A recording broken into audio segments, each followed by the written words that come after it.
त्वमेव साक्षात् श्री महालक्ष्मी महासरस्वती महाकाली त्रिगुणात्मिका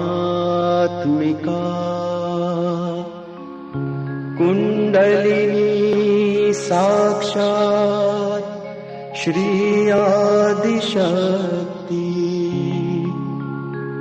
माताजी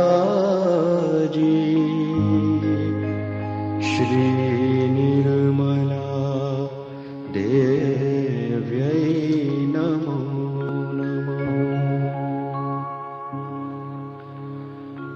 ॐ त्वमेव साक्षात् श्री कल्की साक्षात् श्री आदिशक्ति माताजी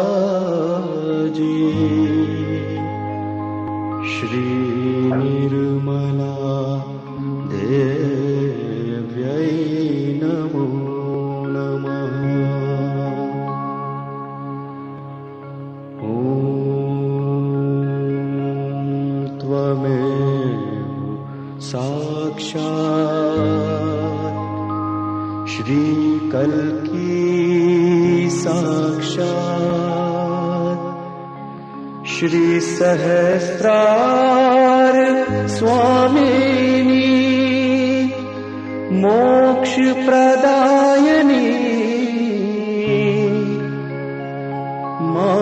माताजी श्री निर्मला देव्यै नमो नमः।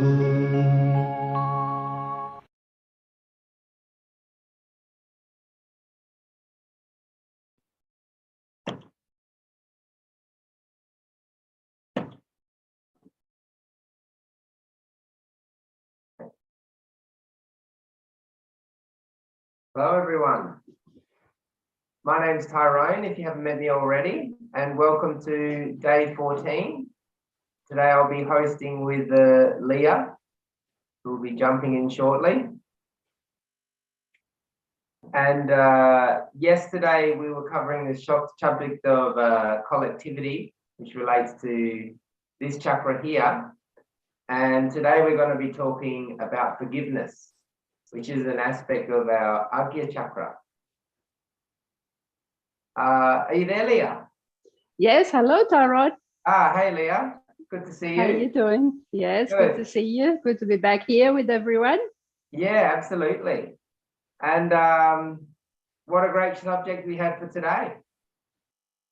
Right, okay. So today we are working on forgiveness, on our third eye, which is that dot in the center of the forehead.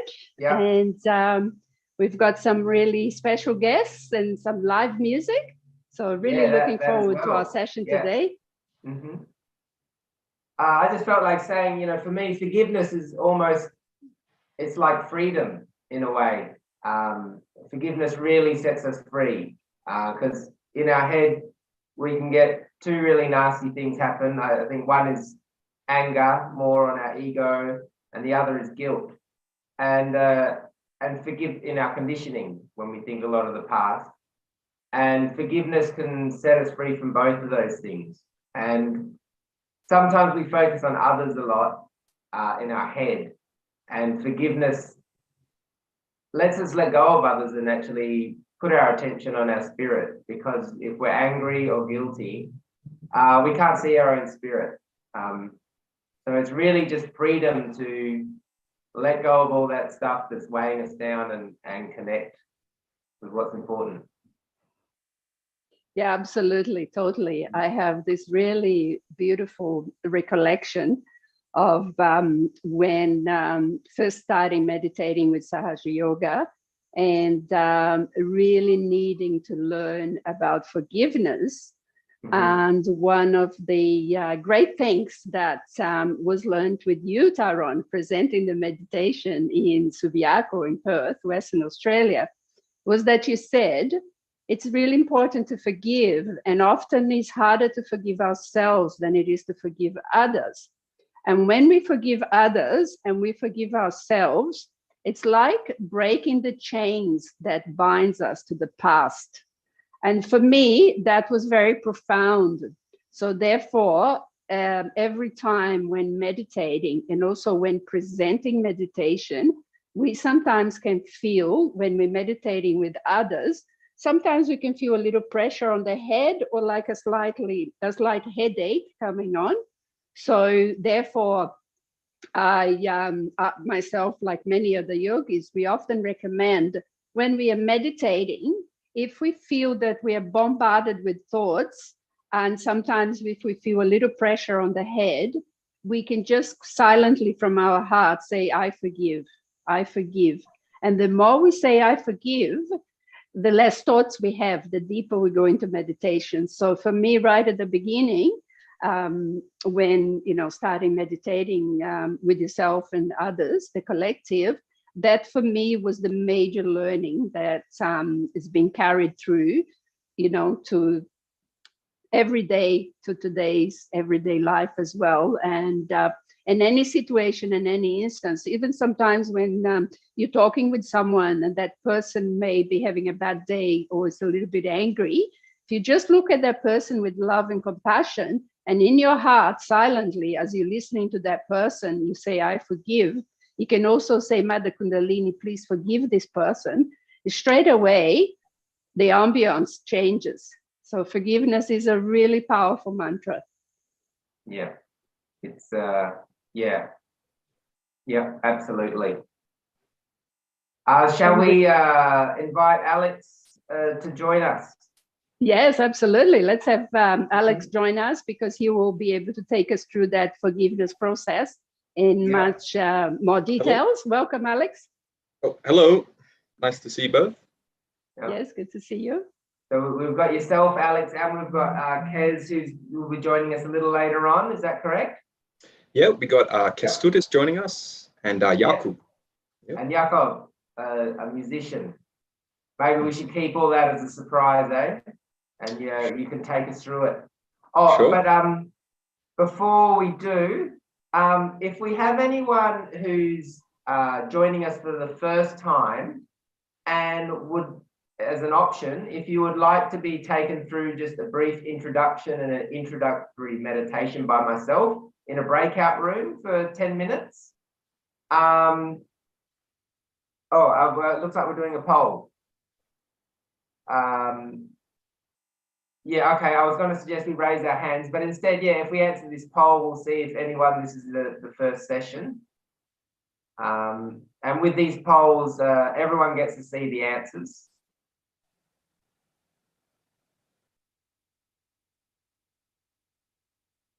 Great, so looks like it's about 60% people who have been meditating for a brief period, and 40% Sahaja yogis who would rather not say for how many years they've been meditating. It's too long. Okay, well, it looks like there's no one here based on the poll who's for the first time, so we won't need to do a breakout room today by the look of it. But if there is, they can just raise their hand. Yeah, okay, yeah. If anyone, if you can, at the bottom, you've got reactions. You can press the hand raising on reactions now if you'd like to join me in a breakout room, but Just scrolling, see if anyone's raising their hands. Oh yeah, we've got one person there.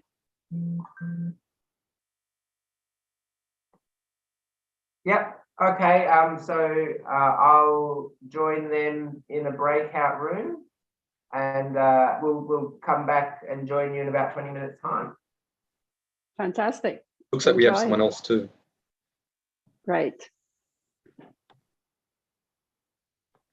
So those who are coming here for the first time tonight, the tech team will take you across to the breakout room, and Tyrone will take you through the self-realization process.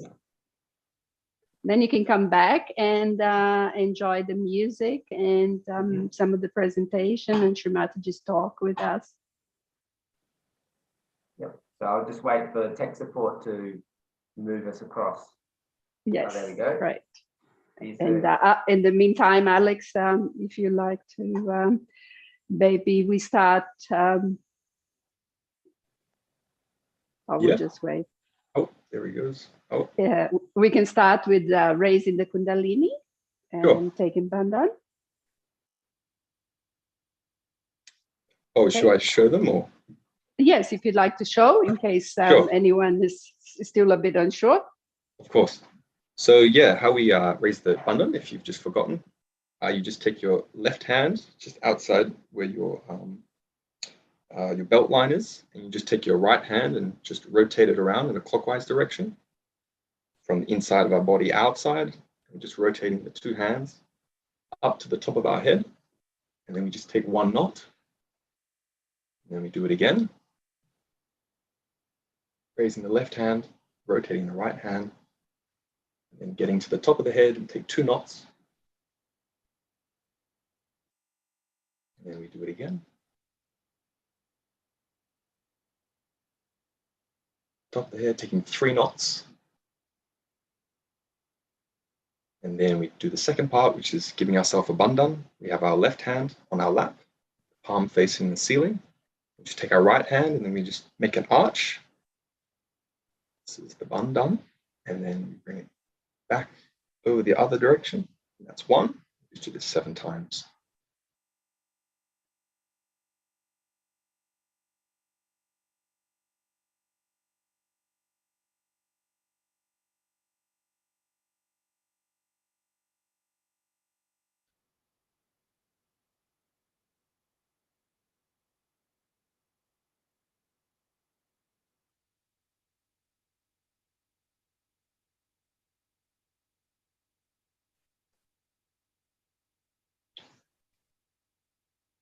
Okay, I think we should just start just with about 20 seconds of meditation. So we'll just get inside ourselves and close our eyes and bring our attention inside, just to settle the attention.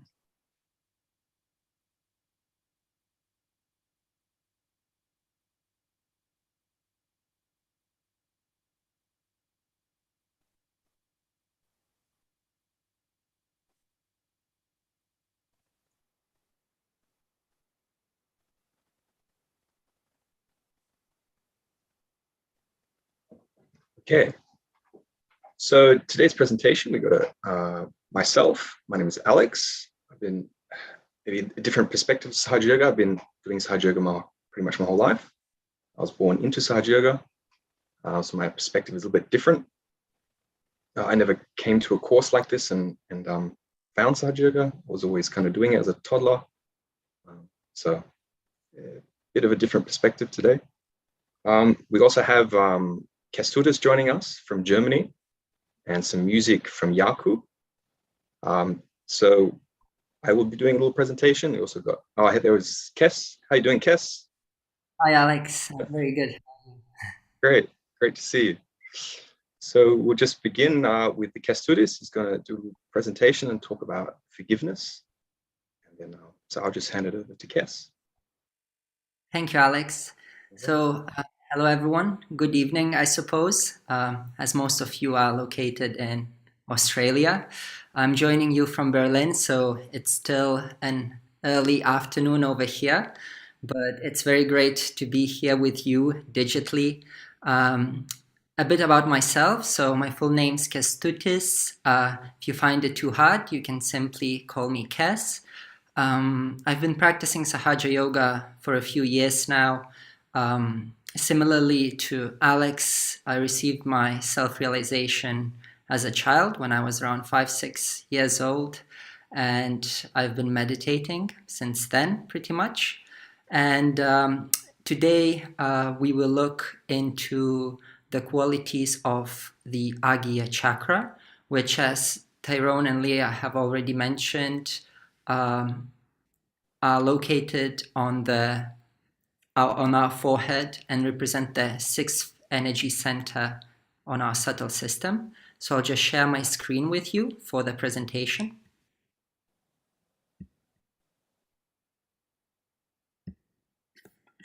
Can everyone see my screen? Yep, I can see it. Yes. Thank you. So here, as you might have recognized, we have a Vitruvian Man by Leonardo da Vinci, nicely sitting in a lotus position in meditation. And we can see the subtle system represented on this model, on this graph.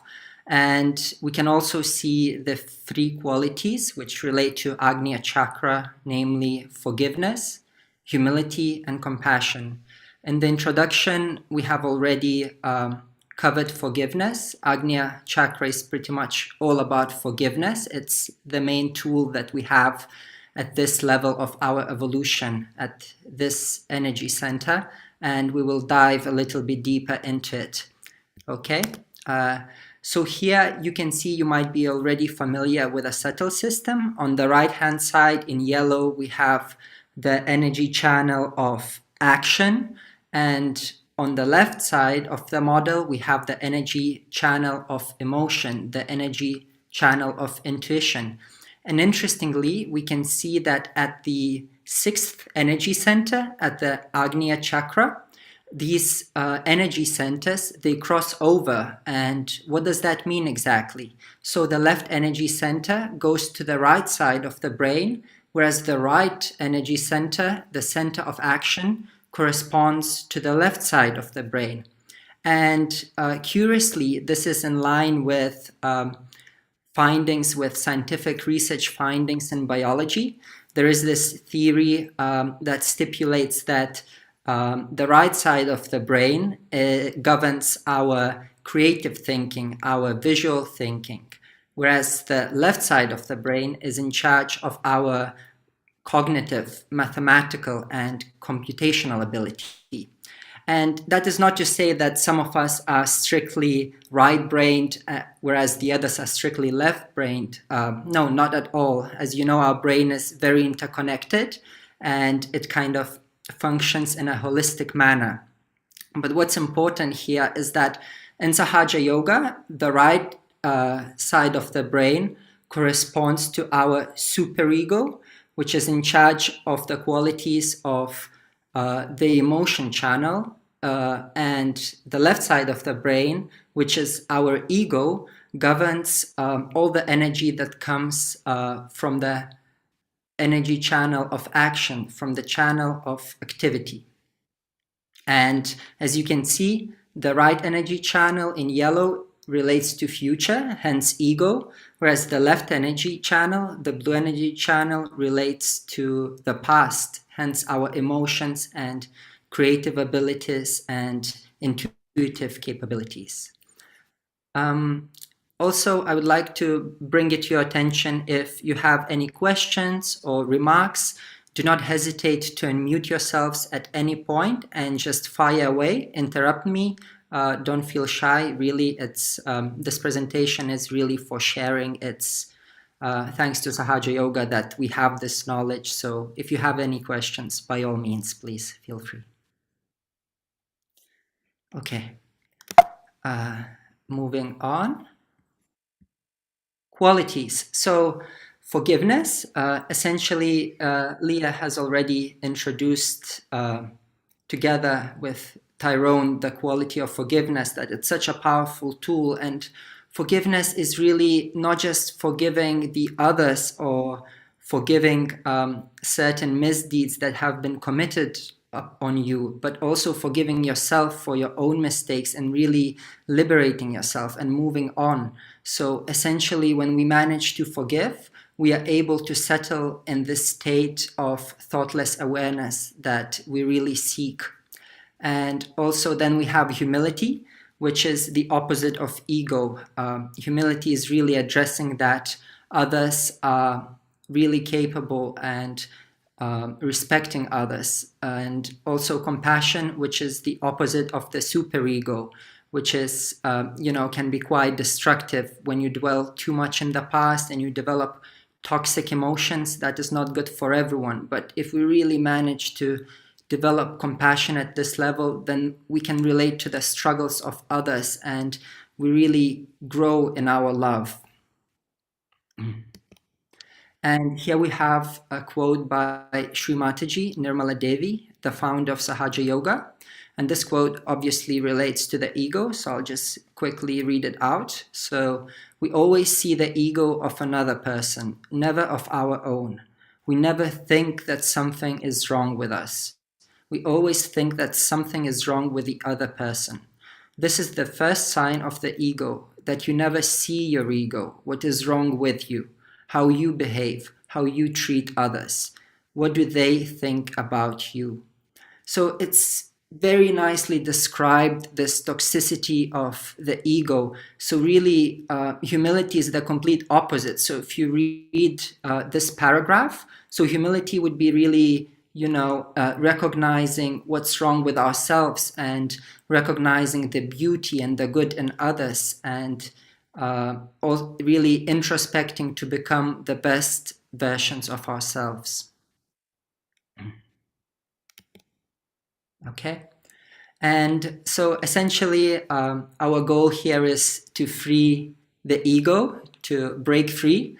So it would be good to start with recognizing it and simply being aware of the power that is hidden within the present. So that is really in this moment of meditation, when we tap into the present moment, we go above and beyond our ego. We go above and beyond our thoughts as well as our mind. So all we need is simply to kindle the light in our consciousness, because this light is already inbuilt within us. So simply by tapping into that state, we can activate these innate qualities within us and rise above our mind and this tricky business of the ego. Then I would like to invite you to think about the ego as a balloon. So imagine ego being this huge balloon sitting on our head, essentially clouding our brain. So what can you do with a balloon? You cannot really fight it, correct? Because if you punch a balloon, the balloon would retract and it would kind of, punch you back with the same force. It would blow you away. So probably the wisest thing would be to prick the balloon. But how can we do this? Simply by laughing. So if you laugh at yourself, at your own stupidity of your ego, this ego goes down because you're not really acting on it, but you're just making fun of it. And the ego becomes essentially, it doesn't have any power over you anymore. Then we have forgiveness once again, which we have already brought up to light several times. Opening your heart is also a really beautiful way. That might be done in various ways, one of which might be music or arts. And today we will have some music with Jakob. So please see if this music will open up your heart and allow you to kind of feel this love permeating your being. And finally, meditation, which is the most straightforward way, because once we reach this state of thoughtless awareness, there is nothing else to worry about, really, is there? Okay. Then we have superego, which, as discussed in the introduction, corresponds to the right side of our brain. And superego comes in the shape of conditionings, which are essentially habits that we develop over time, and thought patterns. So if you develop negative thought patterns, they keep repeating themselves in a vicious cycle, and that can result in emotional patterns, which can also have a negative influence on your physical, spiritual, and emotional being.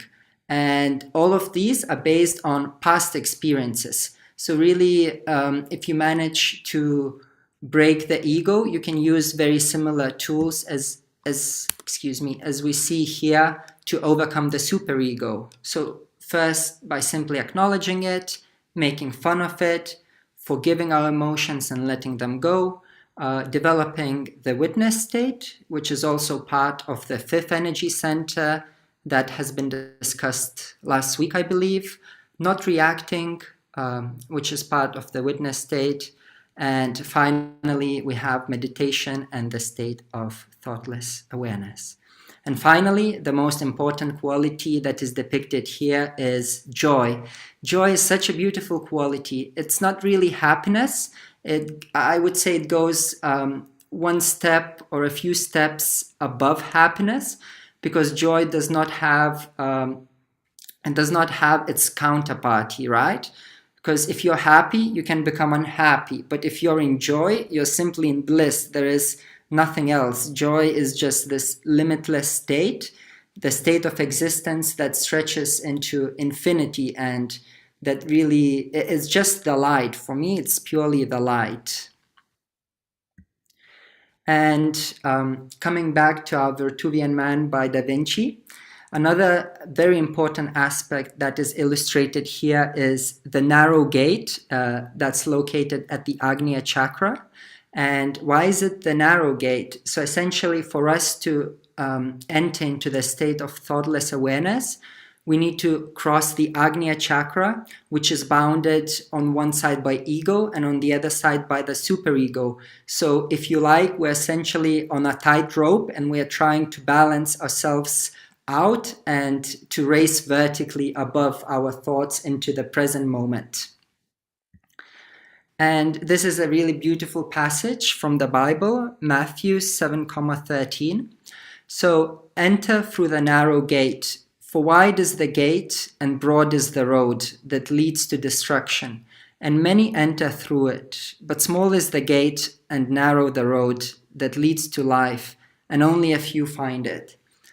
So at first sight, it might appear as philosophical, confusing, or perhaps even esoterical, but essentially what is the main reference here is this narrow gate that is within our Agnya chakra, this gate that allows us to forgive. And in order to forgive, we really need to be detached from our possessions, from our thoughts, from our identifications, and etc. So here it's a beautiful analogy. You see all these men trying to pass through the narrow gate, but they're trying to bring the entire world with them, right? So that's really, it's not going to work out, obviously, because the gate is so narrow. So they need to get rid of these identifications and attachments and possessions in order to really move above and beyond. So what is it actually? So this narrow gate is forgiveness, essentially. If we forgive, we can move on and we can progress vertically upwards. And how to forgive? The easiest way to forgive is to use forgiveness as the power to let go of anger, hatred, and resentment, and to discover in humility the nobility and generosity of the spirit. So essentially, when we forgive, we come closer to the spirit which resides in our heart, and that also relates to the qualities of humility and compassion, and leads us to enjoy the beauty and generosity of the spirit. So thank you very much for listening, and that would be all for this presentation from me.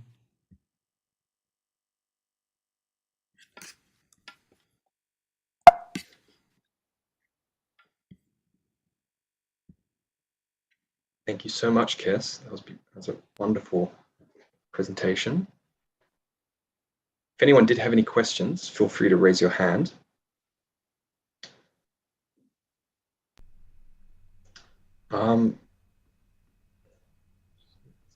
So yeah, there's a lot of good information being presented there. Really enjoy. Oops. Beautiful. The music. So what we'll do, so we'll just now listen to a little excerpt of Shimataji, which goes for about 3 minutes.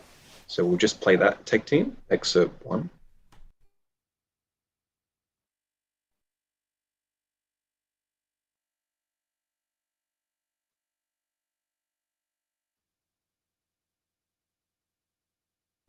There's no audio.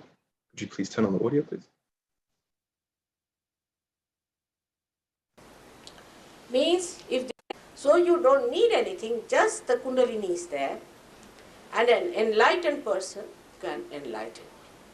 I would say that your attention becomes enlightened.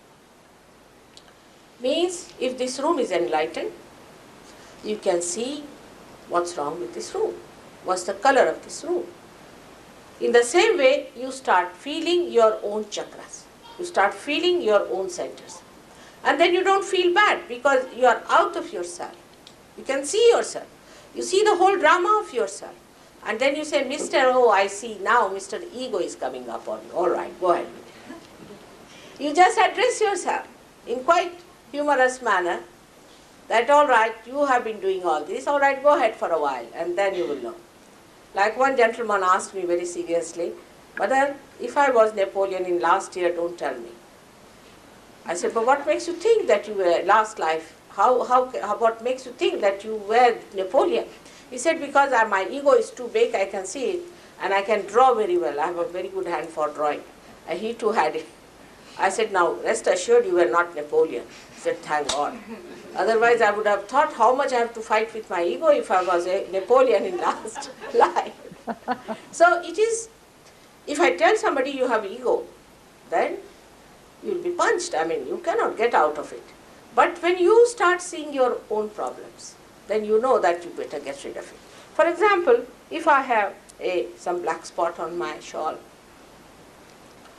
if you tell me, I would like to take it out. But if I am identified with that one, I will not like it and I will never take it out. So the identification with, or we can call the misidentification, with yourself, your name, your all that is artificial drops out and you become an independent, free personality to judge yourself. That's how the last judgment is going to work out, that you will judge yourself. You don't need anybody else to judge you. And people come and tell me that, Mother, my Agya Chakra is catching. Means my ego has gone up. Who will say like that? Normal, have you heard anybody in normal conditions saying like that my ego has gone up? But you start seeing it so clearly and you laugh at yourself. Oh, this ego mister was with me and now he's showing his results. So that is how you start seeing your own problems. You know how to cure your own problems. That's how you cure your diseases. You cure your mental conditions. You come to a balanced path. I don't tell you. All 10 commandments are after realization, not before that. I don't tell you don't do, nothing of the kind, because human beings are such that if you tell them don't do it, they will do it. So best thing is not to tell them don't do it. But when the light comes in, the Sahaja Yoga today is so wonderful that first the light comes in. There's no question of cleansing, nothing. First the light comes into you and then you start seeing yourself in that light and correcting yourself. Sometimes the light can be very little. You might be surprised at yourself that it's very little with me, why is it so? But gradually you start understanding that I have problems on my centers. I have to clear my centers.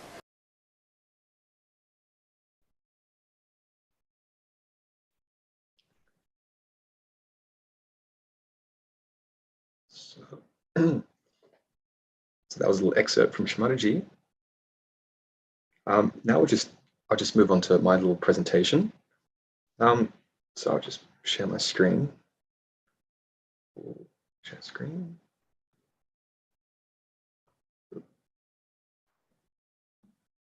Can I just get feedback from Leah? Can you see that? Just thumbs up or something? Yes, I can see. Good one. Okay. So yeah, day 14, forgiveness. So we can't really talk about, you can talk about forgiveness for quite a while, but then we can't go without it without mentioning about Sri Jesus Christ. So the Agya chakra, which is the 6th chakra, so we're talking about today, main quality is humility. And the way that we awaken this quality of humility is just through the process of forgiveness. So when we practice it in our life, when we take mantras, it's actually relaxation that happens, and in our Agya. And when the Kundalini touches the Agya chakra and it awakens, we start to find humility comes in our life. And there is a connection between the Muladhara and the Agya chakra. So the Muladhara, which we talked about on Monday by Heather on the grass, the main quality is innocence. But the process to keeping our innocence, which is always innate, is through chastity. So it's a constant process and it's a practice. So forgiveness and chastity, they're both practices that we do as yogis to keep these qualities in check. But they're really awakened when Kundalini actually touches them and it manifests in our personality. So I'm quite a visual person, so I'm just going to talk a little about symbols, and I've got some images here just to kind of express a bit more about the Agya. So this symbolism, there's many types of symbols that originate from the collective unconscious, which is this primordial organizing energy that in the beginning organized the periodic table of elements. And there's actually symbols for each of our chakras. So the Muladhara, which is the 1st chakra, has actually evolved up to the Agya chakra. And they're both gateways in our subtle system. And the 6th chakra is the gateway into the last chakra, which is what we call Sahasrara, which is where we get our union, that connection to the divine. So you might notice maybe one of these, or both of these actually symbols. On the left, we have the swastika, which is used in India for thousands and thousands of years, a very divine symbol. That's actually a representation of our Muladhara chakra, which has 4 petals. And it's actually evolved over time to the symbolism of the cross, which is the symbol of the Agya chakra. Got another slide here, just kind of showing the swastika is actually the source of power of these divine vibrations that we feel in our hands. As you can see, it kind of might just kind of go through this kind of evolution kind of process up to the top, which is the cross. And this is the manifestation of this power. And just to talk a little bit about the size of the actual chakra, what we're talking about. So we got just a little hand drawing here of the plexuses in our body: the pelvic, aortic, solar, cardiac, cervical. The optic chiasm.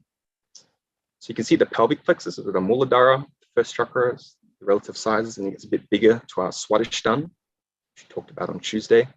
And then Shabri talked about on Thursday, the void. We talked about self-mastery, and that's that dotted line around the solar plexus. You see that's quite a large area in our actual body. It operates the stomach and intestines. We talked about love and compassion on Friday, the cardiac plexus, and then the cervical, which is on the Vishuddhi chakra, gets a bit bigger. But the 6th chakra is the optic chiasm. So it's a region within the human body. It's a very, very small center within our body. So the Agya chakra is very small, and it's also very, very subtle. In Sanskrit, we call that sukshma. So it's a very, very subtle point. And the words from the Bible, mostly edited, but the words still contain the very subtle power behind the words, and the most printed book of all time. Just a little here image actually to see what the actual brain looks like. But the 2 eyeballs, the left and right, as you can see, they cross through in the back of the brain, optic radiation, and they cross, and you can see this optic chiasm here in the middle. And as you can see, actually in our body, we actually have a cross in our head, and that optic chiasm is a very, very small, I think it's maybe 2 millimeters or something, very small place in our body.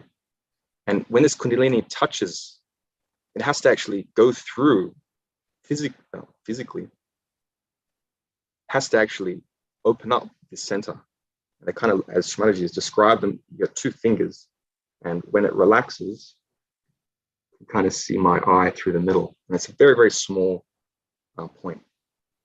So when the Kundalini touches it, it relaxes and then opens up, and you'll find in your meditation, you get more in touch with the inner subtle system. You can actually feel the Kundalini when it rises up, and when it touches your thoughts, you're in paradise. We call that Nirvichara, where you're in thoughtless awareness. And then when you reach the Sahasrara chakra, you go into a enlightened thoughtless awareness, which is Nirvichara Samadhi. So we're talking about that last chakra, the Sahasrara, on the last day. So these are just some images of probably seeing the elephant-headed god, Sri Ganesh, all throughout India or on the net or something. And Sri Ganesh resides right at the base of our subtle system. And on the right, the manifestation of his power, he came as a human being, that you could see, from an immaculate conception from the heavens. He just came down on earth into Mother Mary. And he lived his life that we know in the West through 3 years, documented a little bit through the Bible. So just to get in tune with Sri Jesus Christ and his personality. He is undoubtedly the most honored and noble personality that ever lived. He was completely innocent and humble personality. And the manifestation of these powers of Sri Ganesha, who didn't actually incarnate in our time-based time on earth, but in kind of like another world, and that comes under the Hinduism mythology. And I just thought I'd give a little perspective on gold and Jesus Christ. Just because it's in my attention right now, I'm actually studying gold at the moment, in Kalgoorlie. And Sri Jesus Christ is represented on earth as the actual element gold. So in our subtle system, we talked about on Friday, the heart chakra. And through the creation of these chakras in our subtle body, the creator also created actually physical manifestations and representations, not only symbols, but there's actually rocks and gemstones associated with the chakras. So for the heart chakra, it's the ruby, and the nabi is the emerald, it's the green color. And for the Swadhisthana, it's a yellow topaz. They're all the same, pretty much the exact same color of the actual chakra, if you could see it in enlightened attention. But I just thought gold is a very good perspective of what we all know what gold is, and we all wear it, and we know that gold is untarnishable. So unlike silver, it develops like a black kind of tarnish on it, but gold it kind of represents a character that never changes. It's always what it is. So I'm just going to do a little quick, just from a science background, just a little bit, just about representing the nadis, the channels in us. So you can see the periodic table here. We've got copper, silver, and gold. They're all in the same kind of group. And the silver actually represents our left channel, and the gold represents our right channel. So just a little, you can see the little rock here. We got a little chalcopyrite, little mineral. You can see it doesn't really look like copper, but it contains copper, but it's kind of got this kind of metallic sheen. When you refine it, then you come to the copper metal, which is what we know in tubes and piping. But the silver actually in nature, it fluctuates. And the silver on our left side, it controls the emotions. So we got argentite there. There's looks like little silver kind of particles, but they're actually a mineral, I believe. But also silver, it kind of does what it wants. It can also just be in elemental form as well. But gold is only gold, and it is the pure expression, light of God. So comparison to how Jesus was when on earth, if you kind of imagine, it just is as it is. It doesn't change form. His character inside, what he thinks, what he believes, he was completely the same as what he spoke. There was no difference. And any characters in history that have these kind of personality traits, they're remembered for just hundreds and hundreds of years and thousands of years. And we can see gold on the right there. So there's a little image there. We have The right channel, the sun, gold. Then on the left side, talked about at the beginning of Cass's presentation, we've got the silver. And the sun shines constantly, so it's always shining light, but the reflection, the moon can only reflect the sun, so it always changes. And that's like our moods on our left side, so they're always changing. It could be a full moon, crescent moon, and it fluctuates, it goes deep, it goes down into the emotions, whereas the right side rises, and it's always constant. So the laws of mathematics are always the same.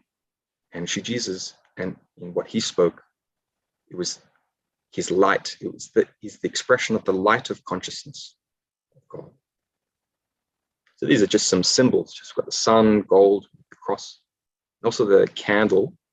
In Sahaja Yoga, we actually use the candle, which represents the light element. And how do we actually open the Agya chakra? So yeah, candle flame you can use. I've got a candle here. It just looks like this. You get a little holder, and you light it and put it in front of your Agya, and you look through the flame. And that opens up. It's a subtle light that opens up the Agya. We practice forgiveness. We can also say the Lord's Prayer. And we can take Sahaja Yoga mantras that you'll learn as you progress through Sahaja Yoga. You can even ask the team if you want to learn some mantras. We had some questions on Saturday about that, so feel free to ask questions on actually how to say a mantra. And then we really awaken Shri Jesus when we recognize that he is the Son of God, and we recognize that no one else except him can let you into the kingdom of God. And we love him with all our hearts. And once the Agya is opened, our Kundalini can move into the last chakra. So we can move into heaven. So amazing, what an important point that this is of what he holds in our subtle system, that we can't get into our connection with the divine without his help and his authorization. Once we get into the Sahasrara, which we'll be talking on the last day, and Prasad will talk about that, there are no more questions. There is nothing left but the bliss of the divine. And then we start to grow in our self-realization. All this knowledge comes from within us. It's not from books or anything, it just arises from inside.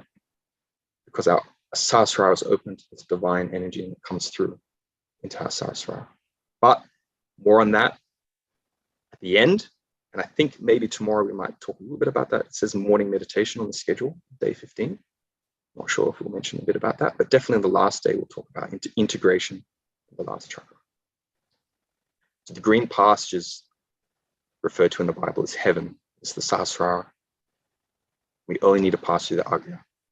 I'll just leave just with a picture of Rembrandt of Jesus the Christ. And we just like meditate a little bit, just a couple of seconds.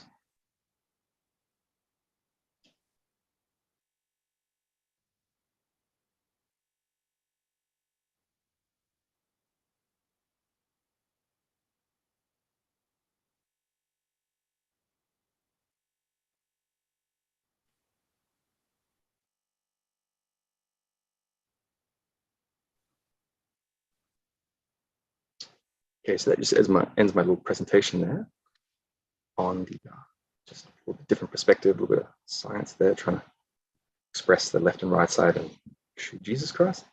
What we'll do now is we'll listen to the actual talk of Shmaji that we got prepared today, where she talks about forgiveness. We talked a little bit about it, but Shmaji will talk a lot more about it. And yeah, we'll just play excerpt 2. If the tech team can play excerpt 2. Just listen.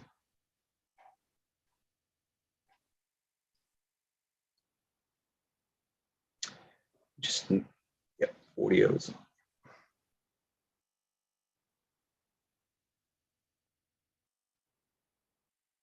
That starts moving. So the thought that starts moving in our mind all the time, which creates tensions, is not the thought of the spirit. So, what you should say? Not this thought. Not this thought. Yan neti neti vachanai nigamo avochus. Not this thought, not this thought, not this thought. And see how you relax. Now you are relaxing. Not this thought, not this thought.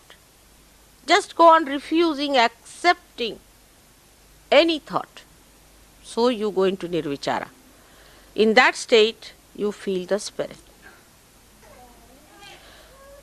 Christ has done the greatest work on this, I should say, but we do not understand because his life was like a micro thing. See, in 3 years.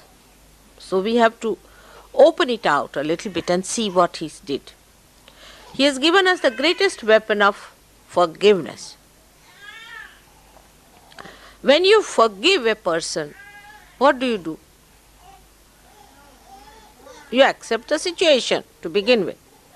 And secondly, you forgive what you think has been done wrong to you.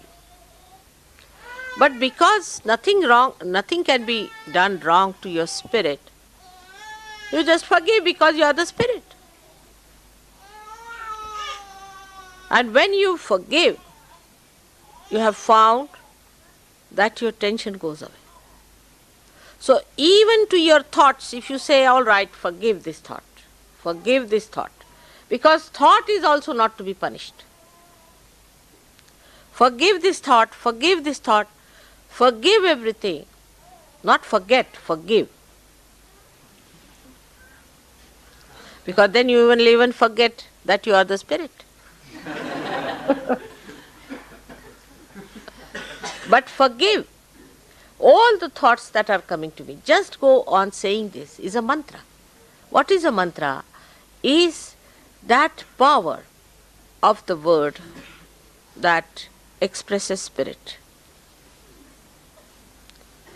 So this is a very important thing Christ has given us, the weapon of forgiveness. Everybody has that weapon. Everyone can use that weapon. You don't have to put in any effort for it. You don't have to pay for it. It's just you have to say, I forgive. You will be amazed, your nerves will soothe down.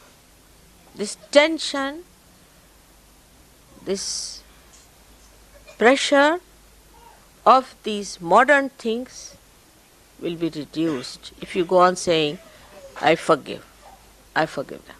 For example, you go and see some sort of if you happen suddenly to see something very filthy according to the spirit.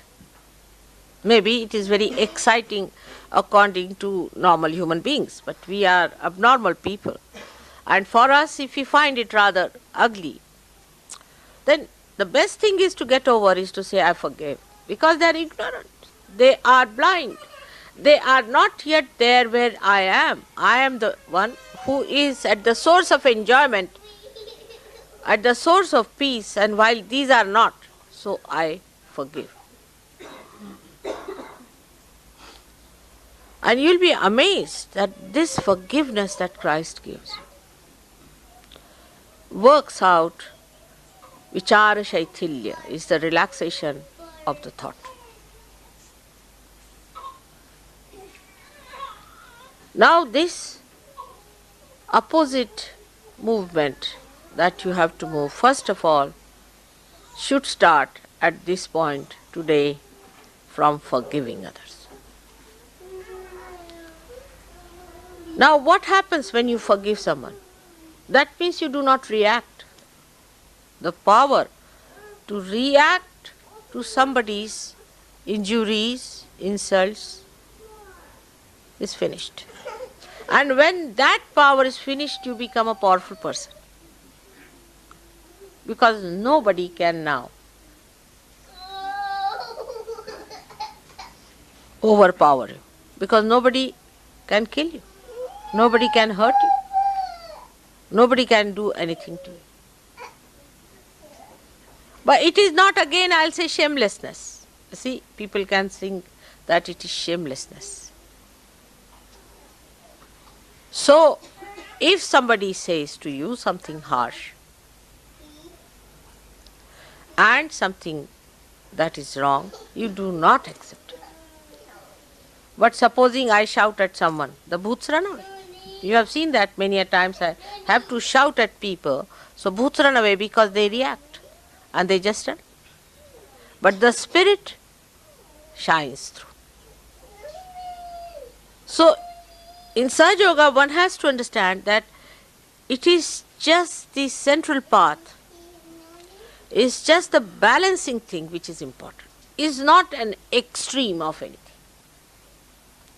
Like when we go to say that you must forgive everyone, it's not going to that extreme where you have done some wrong and somebody says to you, you don't take that part of it. It doesn't mean that. Again, discretion is the engine of your movement. So you have to see that if they have said it, something like that, is it, have I gone against the spirit? Otherwise, if I say to you something, you will say, all right, forgive mother. You see the point is, forgive her for saying so. No. You cannot say that to me. So then, that is the point you start thinking. Why mother said so? What have I done? Now think on those lines. So you start moving again. It's a very thin road on which you have to walk. One side is the huge big Gibraltar, rock of Gibraltar of your ego. The another side is a superego. In between is a small discretion path going on which you have to see both the sides.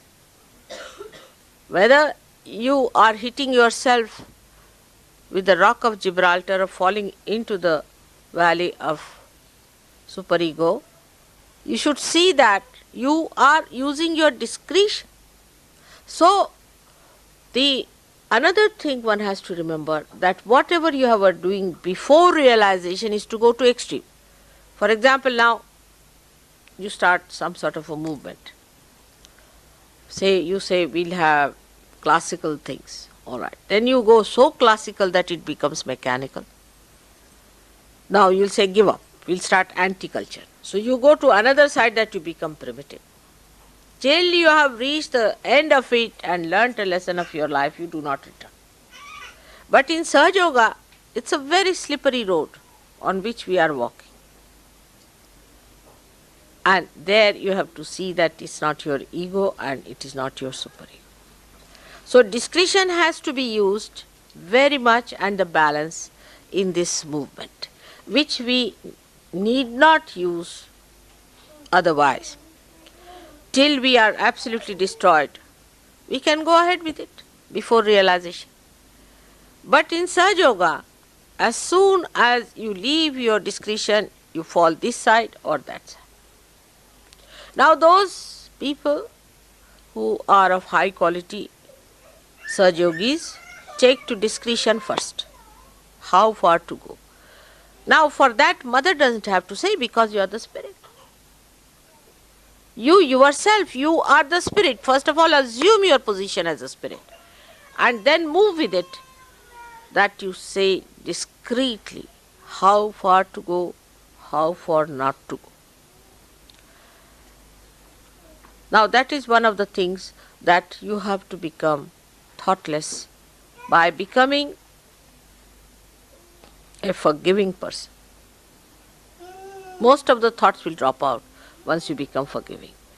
But you cannot forgive some people, like you cannot forgive God, you cannot forgive mother. Certain things you cannot do. So the maryadas must be seen. Now in these boundaries, if you walk properly, you can go ahead. This is the thing which brings you vichara shaithilya, or you can call the mind becomes relaxed. Then you have to have vishaya shaithilya. Means your organs, sense organs, always react to things. Because you are human beings, you see, you are born like that. So whatever happens, you react. For example, you see a beautiful flower, you react to it. Some sort of a thought rises with it. Now, you must practice to see something without allowing any thought to rise. Then you start sucking through your spirit the beauty, the glory, the fragrance of a flower. Every flower is a poetry. But when you start thinking about it, then it becomes a dead thing. But you just try to enjoy. Now you are the people who are on this earth to enjoy yourself. Not to worry about anything. Just enjoy.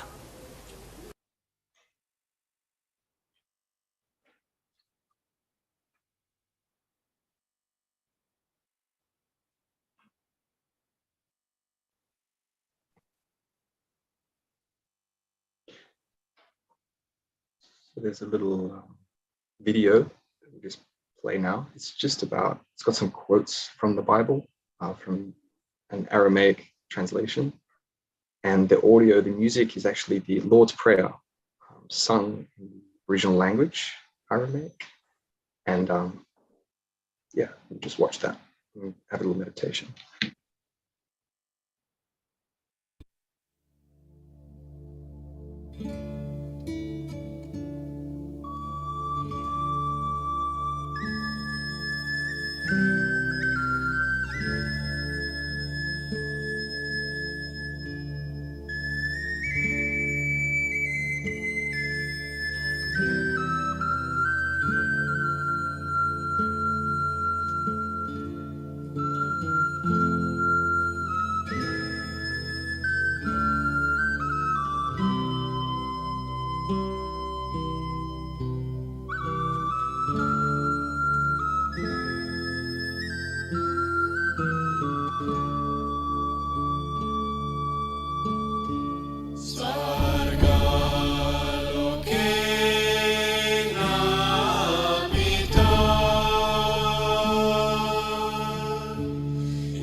Oh, I was muted. I hope we all feel thoughtless awareness. Nirvichara. So that concludes my little part of the presentation. Just move now into the next section, where we're going to have some music from Jakub, and we'll just bring him in, and maybe if he wishes, he can talk a little bit about Sarot, or he can just jump straight into the music, or whatever he wishes. So, Jakub, can we see your camera?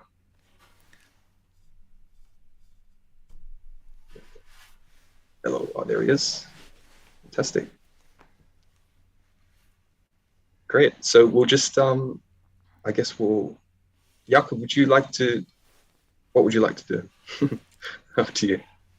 I feel after that beautiful meditation, we could just go on a little bit and have some music. And I think in the later part, I will introduce the instrument and Sure. tell you a little bit about it. Okay? Sounds great. Yep.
Wow. Thank you so much, Jakub. Such a beautiful music playing, improvisation. Very, very, very subtle and peaceful. That was my Beautiful. pleasure. Thank you for listening. Yeah.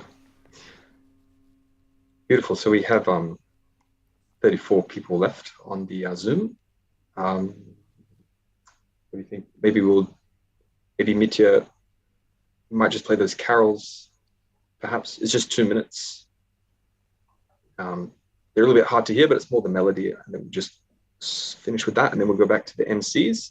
They'll just do kind of like a formal wrap up, going on the website and showing some materials. And then probably go back to Jakub and he can explain a bit more about the Sarot and play some more music. Yeah, I'd love to if you're still Yeah. interested. Yeah, I'm definitely. Yes, absolutely. More people. Beautiful.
The vibrations are coming.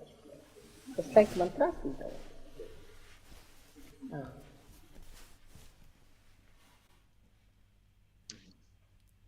Beautiful. Okay, so hand it over now to the MCs. What can we say?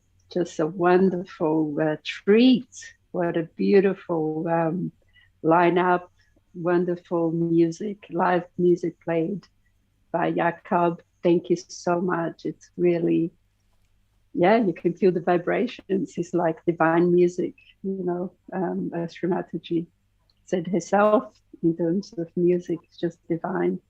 And amazing presentation by Alex and Kestutis, very enlightening, and I'm sure that we have all learned a lot tonight.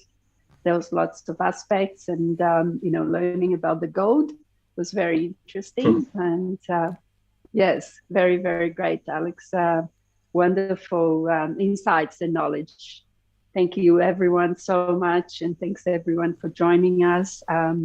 Stay with us. We'll have some more live music. And we'll get Tyrone to say a little bit.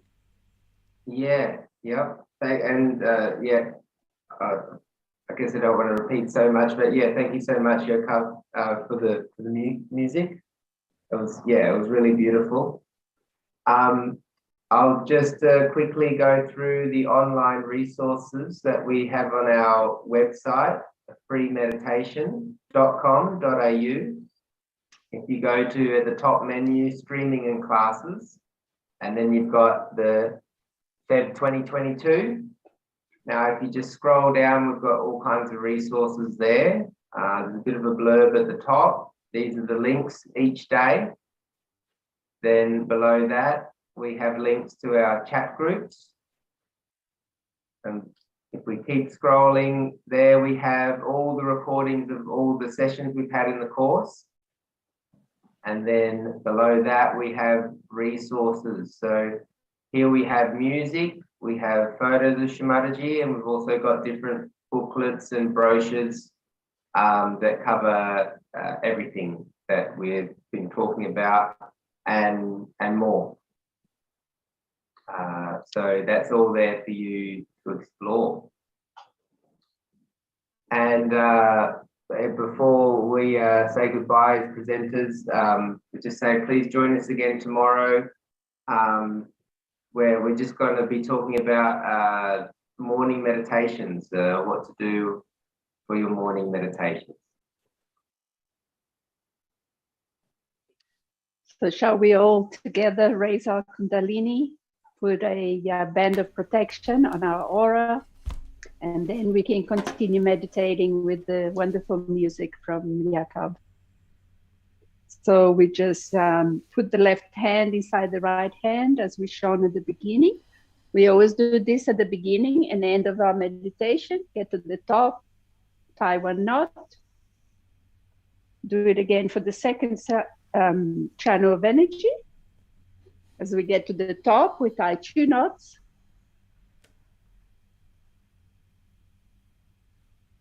And do the third time, the third channel of energy.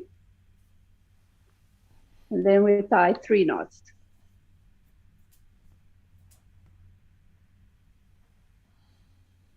And we bring both our hands down, keep the left hand by the left hip, and then do a motion of a full arm from left to right, right to left again above the head. And we do this 7 times. Keeping attention inside and above the mind, we can really feel the energy moving within us.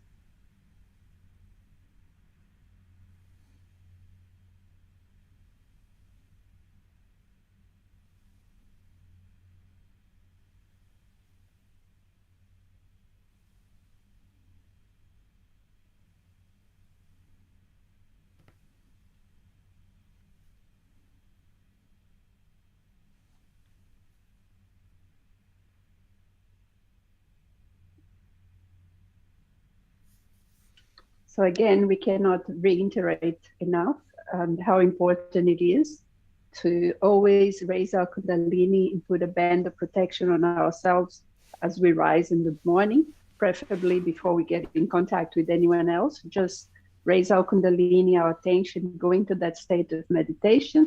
And then we do that again at the end of the day before we go to bed. And always, of course, at the beginning and at the end of meditation. So thank you again so much for joining us. And thanks to all the presenters. Thank you to the tech team that have been absolutely wonderful in facilitating all these beautiful presentations for us. So tonight we have Kanan from Sydney, and we've got Mitya from Perth, Western Australia. Thank you so much, tech team, for your wonderful work on the back scenes. Thank you all for everything. Let's continue meditating with Jakob's beautiful music, and see you all again tomorrow. Same time, same place. Bye.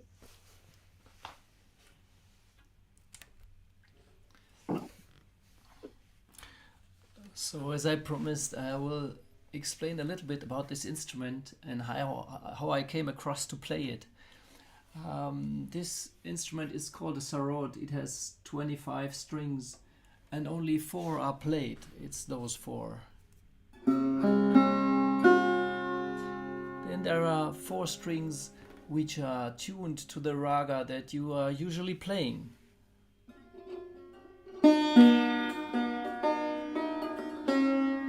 And then there are 2 strings that just give a high note. And all the other strings are just reverberating strings which give sound whenever you play that note which is in the raga.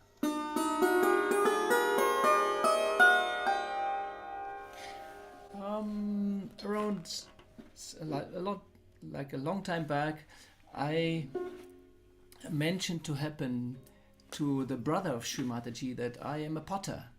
And he said, well, why don't you come to the academy? There is an Academy of Fine Arts and Music, the late P.K. Salve Academy of Fine Arts and Music, which Sri Mataji has founded, to teach about different styles of dance and miniature painting and also pottery. They wanted to open a pottery class and he invited me to do that. So I went to India and started the pottery class in the academy, and I was always going around the Sarod players like the bear around the honey because the sound attracted me so much.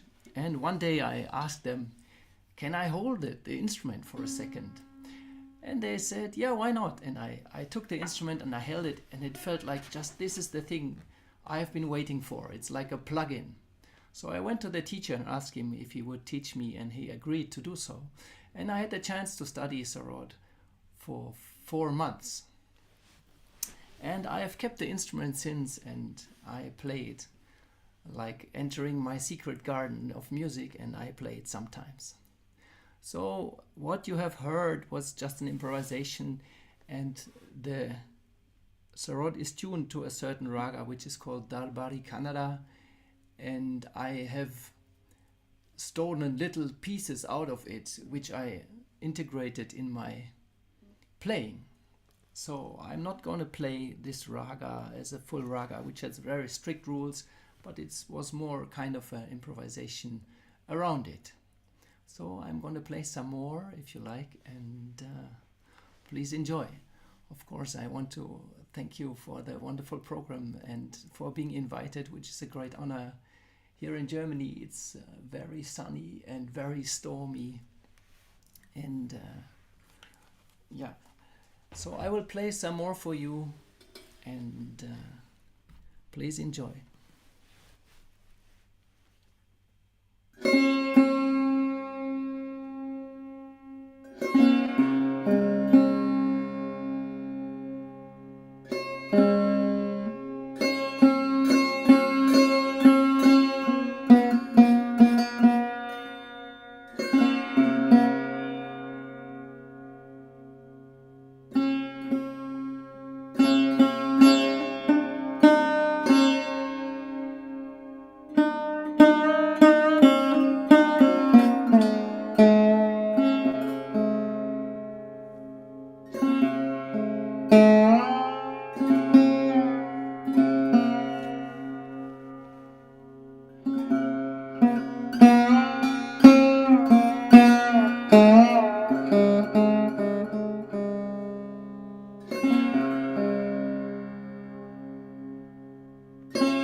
Thank